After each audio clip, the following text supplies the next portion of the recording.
دیکھیے دنیا بھر میں جہاں پر انسان پایا جاتا ہے اپنے ارادے اختیار کا سوء استعمال کرتا ہے، اس سے جرائم وجود میں آتے ہیں۔ سوسائٹی کے اندر یہ جرائم پیشہ لوگ ہمیشہ سے رہے ہیں، لیکن جرم کو جرم سمجھا جاتا رہا ہے۔ جرم کبھی کبھی ہوتا تھا، اس کی ایک حساسیت، اس سے ایک نفرت، اس کی وجہ سے معاشرے میں پیدا ہونے والی خرابی، اس سب پر انسان متوجہ بھی ہوتے تھے۔ لیکن ہمارے ملک میں جو صورتحال ہے وہ یہ نہیں ہے، وہ اس سے بہت مختلف ہے۔ اس میں سب سے پہلی چیز تو یہ ہے کہ جو کچھ معاشرے میں ہو رہا ہے اس کو دین کا نام دیا جا رہا ہے۔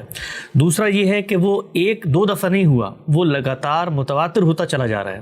اور تیسری چیز یہ ہے کہ اس میں بہتری کا کوئی راہ عمل، کوئی سد باب، کوئی طریقہ، اس پر بھی گفتگو نہیں ہو رہی۔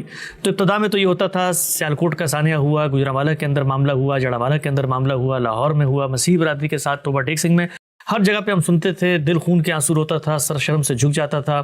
کانفرنسیں ہوتی تھی، ملک کی انتظامیہ بیٹھتی تھی، کہتی تھی کہ اب ہم آئینی ہاتھوں سے ان سب کو نپٹیں گے۔ میرا خیال یہ ہے کہ اب وقت بہت گزر چکا، اب وقت ہے کہ ہم ٹھنڈے دل و دماغ سے اور کشادہ دلی کے ساتھ بیٹھیں اور اس مسئلے کے سد باب پر غور کریں۔ اب محض مذمت سے، محض یہ کہنے سے کہ جی قانون کو ہاتھ میں نہیں لینا چاہیے، محض یہ کہنے سے کہ لوگوں سے کہیں غلطی ہو گئی، انتظامیہ اس کو ڈی سی کی سربراہی میں کمیٹی بنا دی گئی ہے، مجرمین کو کیفے، یہ معاملہ اتنا سادہ نہیں ہے۔ جس وقت آپ کو کسی مرض کے مظاہر اس قدر واضح نظر آنے شروع ہو جائیں تو اس کا مطلب ہے کہ کوئی بہت گہری چیز ہے جس کا تجزیہ ہونا چاہیے۔ تو میں بہت ہی مختصر وقت میں آپ کو بتاتا ہوں کہ 4 فریق ہیں اس پورے کے پورے سینیریو میں، 4 لوگ ہیں، 4 طبقات ہیں جن کو اپنا رول پلے کرنا ہے۔ سب سے پہلے ہمارے ملک کے مذہبی علماء ہیں۔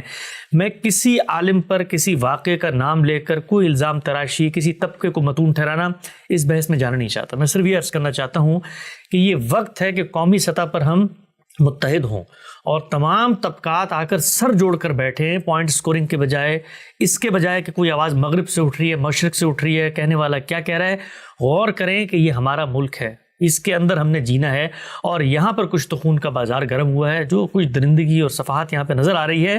تو علماء کا سب سے پہلا رول ہے۔ کیوں ہے علماء کا رول؟ اس لیے کہ علماء نے اس طرح کے کام کے لیے ملک میں قانون سازی کروائی ہے، اور اس قانون سازی کا ایک نفسیاتی اثر ہے جو ایک عام آدمی لیتا ہے۔ اس قانون سازی کے اندر 4 بنیادی تبدیلیوں کی ناگزیر ضرورت ہے، اور یہ میں نہیں کہہ رہا، یہ ہمارے ملک کے جید علماء کرام اپنی نج کی مجالس میں کہتے ہیں۔ مفتی تقی عثمانی صاحب کی آپ وہ گفتگو سنیے جو انہوں نے اپنی کلاس کے طلبہ کے ساتھ کی ہے۔ انہوں نے اس میں بتایا ہے کہ یہ جو قانون اس وقت پاکستان میں رائج ہے یہ فقہ حنفی کے بھی خلاف ہے، اس لیے کہ فقہ حنفی میں یہ تقسیم کی جاتی ہے کہ مسلمان کے ساتھ کیا معاملہ ہوگا توہین کے الزام کے بعد، اور غیر مسلم کے ساتھ کیا ہوگا۔ اسی طریقے سے جس پر الزام لگا ہے، الزام کا ثبوت، الزام کو ثابت ہونا، اس کے کچھ قاعدے کلیے ضابطے مقرر کر دیے گئے ہیں، اس قانون میں اس کا بھی کہیں صراحت ذکر نہیں ہے۔ اسی طریقے سے توبہ ہونی ہے، لوگوں نے رجوع کرنا ہے، لوگوں کا کنڈکٹ دیکھا جائے گا کہ پہلے وہ توبہ، توہین و گستاخی کیا کرتے تھے، یا کوئی غلطی سے جملہ ایسا نکل گیا جس کے بعد آپ نے اس کے سر پہ چڑھ کے آگ لگانے کی کوشش شروع کر دی۔ تو اس قانون کو اس زاویے سے دیکھنا ہے۔ جس طریقے سے یہ قانون ہمارے ملک میں سامنے آیا، یہ اب تاریخ کے مسلمہ حقائق ہیں۔ اسماعیل قریشی ایڈوکیٹ نے عدالت میں جو کچھ غلط بیانی کی ہے اس کو اب علماء بھی تسلیم کرتے ہیں کہ ہمارا علم، فقہ حنفی، قرآن و سنت وہ کچھ بات نہیں کہتا جو اس وقت تعزیرات پاکستان کے اندر موجود ایک قانون میں لکھ دی گئی ہے۔ چنانچہ جب قانون پر بات کی جاتی ہے تو نعوذ باللہ نہ یہ اللہ کے شریعت کی تبدیلی کی بات ہے، نہ یہ پیغمبر کے ارشادات کو ترک کرنے کی بات ہے، یہ انسانوں کے بنائے ہوئے قانون جس کو خود علماء اب تسلیم کرنے کی جگہ پر آ گئے ہیں کہ اس میں تبدیلی ہو۔ دیکھیے جس وقت آپ قانون میں تبدیلی نہیں کرتے تو قانون ایک نفسیاتی تاثر دیتا ہے۔ وہ تاثر کیا ہے کہ جس شخص پر الزام لگا ہے اس کا خون ہدر ہو چکا ہے، اب وہ قانون کی گرفت میں آ کے تو جانا ہی جانا ہے، تو اس سے پہلے اگر میں اقدام کر دوں تو ہو سکتا ہے اللہ کیا مجھے فتویٰ مل جائے۔ تو یہ نفسیاتی اثر ہے، اس کو ختم ہونا چاہیے۔ علماء کرام آگے بڑھیں اور بیٹھیں، اس سے قطع نظر کہ مغرب کیا کہتا ہے، مشرق کیا کہتا ہے، خود اللہ کے دین کا یہ تقاضا ہے کہ ہم اللہ کے دین کے نام پر کوئی غلط کام نہ کریں۔ دین نے بتا دیا ہے کہ انسان کی جان کو حرمت حاصل ہے، فساد فی الارض یا قتل کا ارتکاب کر دیتے ہیں، اس کے علاوہ کسی انسان کی جان نہیں لی جا سکتی۔ یہ قرآن کے طے شدہ امور ہیں۔ تو علماء اکرام کو آگے بڑھنا چاہیے، اس موقع پر آگے آئیں، کوئی کمیٹی بنائیں، کوئی اسلامی نظریاتی کونسل کے تحت کچھ بنے، کوئی حکومت کچھ کردار ادا کرے، کوئی فوج کو کردار ادا کرے، ان کو بٹھا کر کہے کہ بھائی یہ جو کچھ آپ نے کر دیا ہے اس کے بعد یہ ہونا ہی ہونا ہے۔ یہ جب آپ قانون میں یہ طے کر دیں گے کہ لفظ منہ سے نکلا، آپ یہ دیکھیے دنیا کا مسلمات قانون میں یہ چیز ہے کہ مجھ سے منسوب کوئی بات ہے تو میں بتاؤں گا، میں بتاؤں گا بھی میں نے توہین کی ہے, میرا یہ ارادہ تھا, میری یہ نیت تھی, میں کچھ سوال کر رہا تھا, میں کوئی اعتراض کر رہا تھا.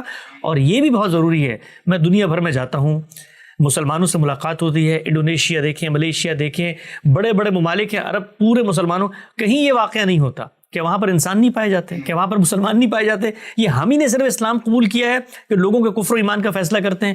کہیں ردی کی ٹوکری میں کوئی 4 حرف پھٹے ہوئے مل جاتے ہیں تو لوگوں پہ الزام لگا لیتے ہیں.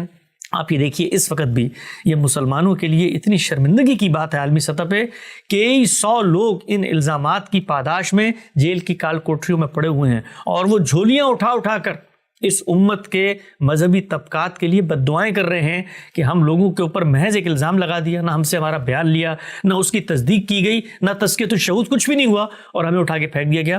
تو علماء اکرام سے دستبستہ اس وقت پاکستانی معاشرہ جس آگ کی لپیٹ میں, اور میں یہ بھی آیا پر عرض کر دوں کہ یہ توہین کے جو الزامات ہیں یہ خود مذہبی طبقات میں آپس میں لگے ہیں. اس وقت بھی آپ ہیومن رائٹس کمیشن کی رپورٹ اٹھائیں, جو توہین مذہب کے الزام میں جیل میں قید لوگ ہیں ان میں مذہبی طبقات کے لوگ ہیں. آپ نے میری مسجد پہ پوسٹر لگایا, میں نے اس کو اتار دیا, آپ نے مجھ پر جی مذہبی مقدسات کی توہین کا پرچہ کرا دیا, تو یہ آگ ہمارے گھر کو آئے گی اگر ہم نے اس آگ کے شعلوں کو روکنے کے لیے اپنا کردار ادا نہیں کیا.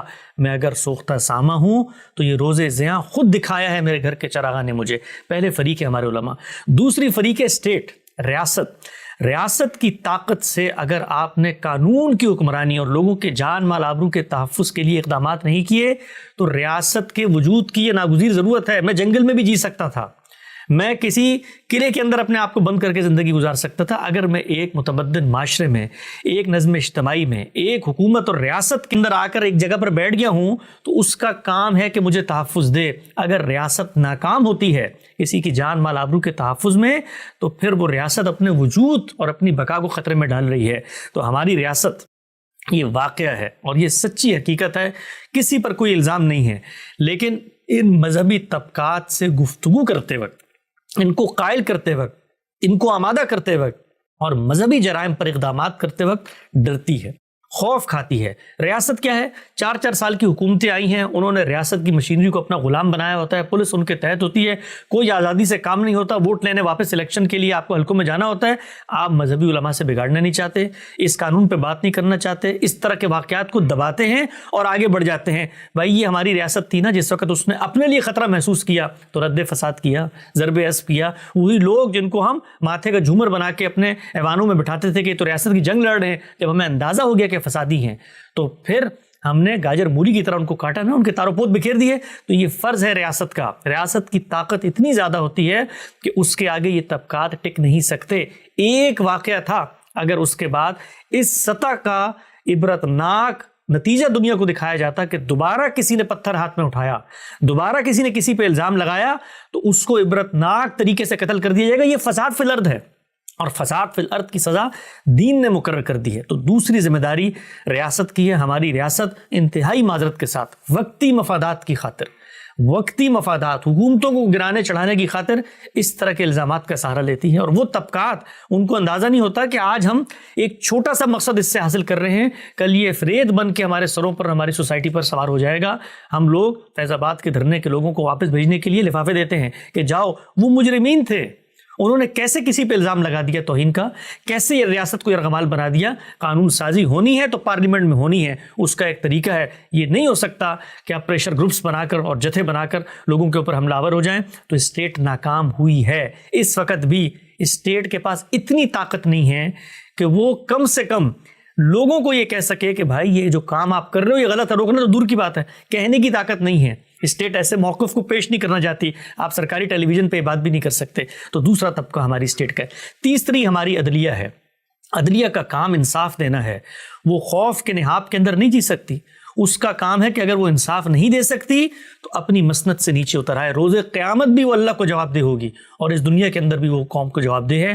ہمارے ہاں کیسز جب عدالتوں میں جاتے ہیں ہمارے جج ڈرتے ہیں. یہ واقعہ ہے. میں پوچھنا چاہتا ہوں کہ ہمارے ملک کے اندر ممتاز قادری تھے جنہوں نے یہ جرم کا ارتکاب کیا, جن کو سزائے موت دی عدالت نے. وہ جج کہاں ہیں جنہوں نے سزائے موت دی؟ یہ جتنے واقعات ہیں, جج کیس لیتے ہوئے ڈرتے ہیں, وکیل کیس لیتے ہوئے ڈرتے ہیں. وکیل کیس لے دیتے ہیں تو وکلاء کو عدالتوں کی راہداریوں میں مار دیا جاتا ہے. انصاف نہیں ہوتا, ملزم کو پولیس والے مار دیتے ہیں. عدلیہ کی ذمہ داری ہے ان کیسوں کو 2 ہفتوں میں نمٹائیں.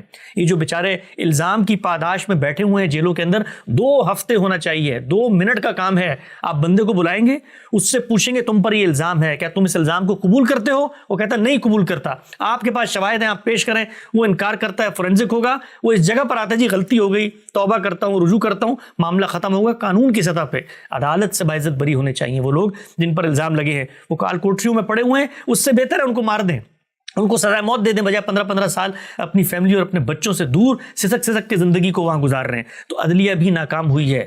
اور آخری طبقہ میں بتا دیتا ہوں, وہ ہماری سوسائٹی ہے, وہ ہمارا معاشرہ ہے. ہم لوگ ہیں عوام جو ان لوگوں کو سپورٹ کرتے ہیں, ان علماء کی مجالس میں بیٹھتے ہیں. ہم اپنے بچوں کو ایک جنگل کی زندگی دینے جا رہے ہیں. آج ہمیں فیصلہ کرنا ہے کہ اگر ہم نے اس ملک میں امن و امان کو برقرار رکھنا ہے, اپنی نسلوں کو ایک آزادانہ ماحول دینا جس میں وہ کام کریں, تو ایسے شدت پسند بیانیوں کو عوام کی سطح پر نظر انداز ہونا چاہیے. جی ہاں, عدلیہ اصل میں وہ کام نہیں کر رہی جو یہ اس سے کروانا چاہتے ہیں. یہ کیا کام کروانا چاہتے ہیں؟ وہ یہ ہے کہ علماء کو یہ اتھارٹی حاصل ہو کہ وہ لوگوں کے کفر ایمان کا فیصلہ کریں, وہ لوگوں کے کفر شرک ارتداد کے فتوے جاری کریں, وہ یہ بتائیں کہ فلاں گستاخ ہو چکا ہے لہٰذا اس کو سزائے موت دے دو. اب عدلیہ اگر اس میں لیت و لال سے کام لیتی ہے, آپ جائیں کبھی عدالتوں میں جائیں, وہ کلا کے ساتھ بیٹھیں, تو آپ کو معلوم ہوگا کہ جس وقت کیس کو لٹکانا ہو اور پتہ ہو کہ اس کے یہ ظاہر سامنے آ جائیں گے, تو آپ طول دیتے ہیں. آپ کو پتہ ہے کہ یہ سزا نہیں ہونی چاہیے, لیکن اگر انکار کرتے ہیں تو خود مارے جاتے ہیں, اور لکھ دیتے ہیں تو قانون کی خلاف ورزی ہوتی ہے. تو اب علماء کہتے ہیں عدلیہ فی الفور جن پر الزام لگے اس اصول پر تو ذرا اٹھائیے علماء کی کتابیں. یعنی ہمارے دیوبندی طبقات کے اوپر بریلوی علماء نے کتابیں لکھ کے تکفیر کی ہوئی ہے کہ یہ گستاخ رسول ہے, نعوذ باللہ, یہ مذہب کی توہین کرتے ہیں, احانت کرتے ہیں. تو اس معاملے میں کہاں لے جانا چاہتے ہیں معاشرے کو آپ؟ یعنی علماء یہ کہتے ہیں عدالتیں فیصلہ نہیں کرتی. بھائی عدالتوں کو قانون کے تحت فیصلہ کرنا ہوتا ہے, اس قانون میں آپ نے توبہ کی گنجائش کو برقرار نہیں رکھا تو عدالت کیا فیصلہ کرے گی؟ اسلام ہو, عالمگیر اخلاقیات ہو, مسلمہ عقلی حقائق ہوں, سب ایک ہی بات کہتے ہیں. وہ بات یہ ہے کہ جس جرم کو میں کسی سے منسوب کر رہا ہوں, یہ اخلاقی ناگزیر تقاضا ہے کہ وہ جرم ثابت ہونا چاہیے. اور ثبوت جرم میں سب سے پہلی چیز کیا ہے؟ جس بندے سے منسوب وہ بات ہو رہی ہے اس کا بیان سامنے آنا چاہیے. بھئی وہ کیا کہتا ہے؟ وہ کہتا ہے کہ میں نے گستاخی کی. وہ کہتا ہے میں نے نہیں کی, مجھ پر یہ الزام لگا دیا گیا. اچھا, وہ یہ کہتا ہے کہ میری نیت یہ نہیں تھی, میرے الفاظ غلط ہو گئے. وہ یہ کہتا ہے کہ بھائی میں نے سوال اٹھایا ہے آپ کے اس مذہبی مقدمے پر جو آپ نے میرے سامنے پیغمبر کی پیش کی ہے, میں اس پر اعتراض کر رہا ہوں, میری عقل اس کو تسلیم نہیں کرتی. تو ان سب میں توہین کا کیا سوال ہے؟ توہین اگر کوئی مسلمان کرتا ہے, آپ ذرا سوچئے, میں مسلمان ہوں, آپ مسلمان ہیں, ہم اللہ کے پیغمبر کو مانتے ہیں, ہم مانتے ہیں وہ رحمت اللہ عالمین, ہم مانتے ہیں وہ خاتم النبیین ہے.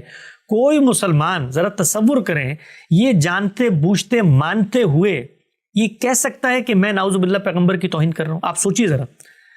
ذہنی مریض ہوتے ہیں, نفسیاتی مریض ہوتے ہیں. میں خود اپنی زندگی میں ایسے لوگوں سے ملا ہوں جو آل فال دعوے کر رہے ہوتے ہیں, گھروں میں بیٹھے ہوتے ہیں, معلوم ہوتا ہے جی یہ تو شیزوفرینیا ہے, لیکن قانون میں چونکہ گنجائش ہی نہیں ہے.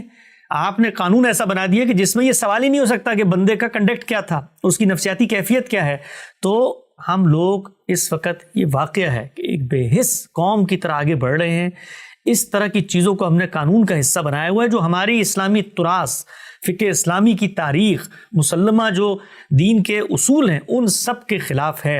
اور اس میں کوئی توبہ, آپ کو پتہ ہے ہمارے فقہا یہاں تک کہتے ہیں کہ کسی سے یہ اقدام ہو گیا, یعنی اس نے بھی تسلیم کر لیا, جرم بھی ثابت ہو گیا, تب بھی توبہ کی کتنی گنجائش دی جائے گی؟ بعض فقہا کہتے ہیں پوری عمر توبہ کی گنجائش دی جائے گی, اللہ تعالیٰ فیصلہ کرے گا. یہ علماء کی ذمہ داری نہیں ہے. میں آخر میں عرض کرنا چاہتا ہوں کہ علماء کرام کو 1000 سال سے زیادہ قضات کا منصب ملا رہا, جوڈیشری ان کے ہاتھ میں تھی, وہ ہوتے تھے چیف جسٹس. وہ منصب ہاتھ سے جا چکا ہے, لیکن خوئے بادشاہی نہیں جاتی. یعنی اس منصب کی طلب اور اس منصب کے اندر جو بیہیویئر تھا آج بھی قائم ہے. ورڈکٹ دینا, فیصلہ دینا, کفر و ایمان, لوگوں کے اوپر توہین کے الزامات, اس کو مار دو, اس کو پکڑ لو, یہ آپ کا کام نہیں ہے, یہ عدالتوں کا کام ہے. اور عدالتیں قانون کے مطابق چلتی ہیں. پھر انہوں نے کیا کیا؟ قانون پر اثر انداز ہوئے اور قانون سازی ایسی کروا دی کہ جس کے ذریعے سے آزادانہ عدالتیں فیصلہ نہیں کر سکتی. یہ بات آج سے 10 سال پہلے بھی ہم کرتے تھے.